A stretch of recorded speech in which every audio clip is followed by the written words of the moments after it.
Quantum mechanics అనేది సూక్ష్మస్థాయిలో పదార్థం శక్తి ప్రవర్తనను అధ్యయనం చేసే భౌతిక శాస్త్ర శాఖ. సాధారణ భౌతిక శాస్త్రం పెద్ద వస్తువులకు వర్తిస్తుంది, కానీ అణువుల స్థాయిలో నియమాలు మారిపోతాయి. ప్రతి పదార్థం అణువులతో తయారవుతుంది. అణువులో కేంద్రంలో న్యూక్లియస్, చుట్టూ ఎలక్ట్రాన్లు ఉంటాయి. ఎలక్ట్రాన్ కేవలం కణం మాత్రమే కాదు, అది తరంగ లక్షణాలు కూడా చూపిస్తుంది. దీనిని తరంగ కణ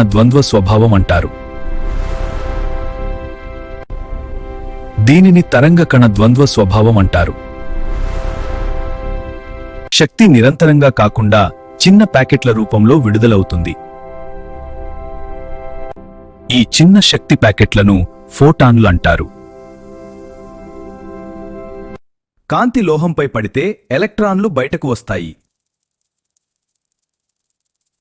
ఎలక్ట్రాన్లు నిర్దిష్ట శక్తి స్థాయిలలో మాత్రమే తిరుగుతాయి. శక్తి స్థాయి మారినప్పుడు కాంతి విడుదలవుతుంది.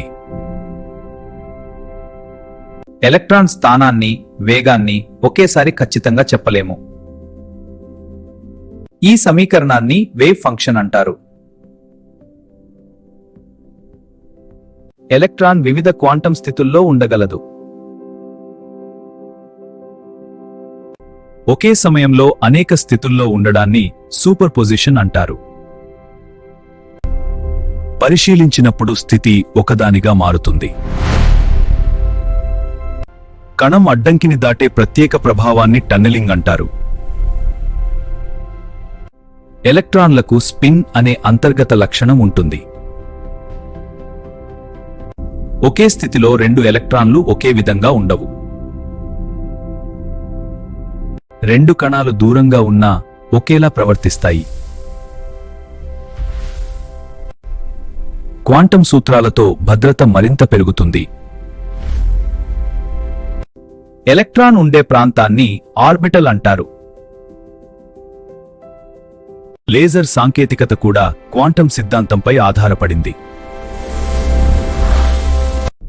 ఖాళీ స్థలంలో కూడా తాత్కాలిక కణాలు ఏర్పడతాయి.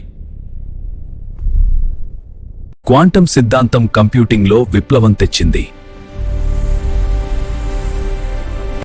ప్రపంచం మొత్తం క్వాంటం ఫీల్డ్స్తో నిండి ఉంటుంది. మొబైల్, కంప్యూటర్ చిప్స్ అన్నీ క్వాంటం ప్రభావాలపై ఆధారపడతాయి.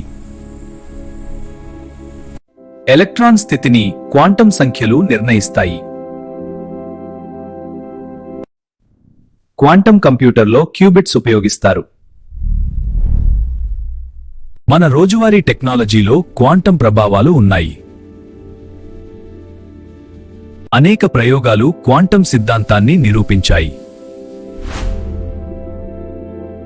క్వాంటం సిద్ధాంతం మరియు సాపేక్ష సిద్ధాంతం కలపడం పరిశోధనలో ఉంది. జీవశాస్త్రంలో కూడా క్వాంటం ప్రభావాలు ఉంటాయి. నానో టెక్నాలజీ క్వాంటం సిద్ధాంతంతో అభివృద్ధి చెందింది.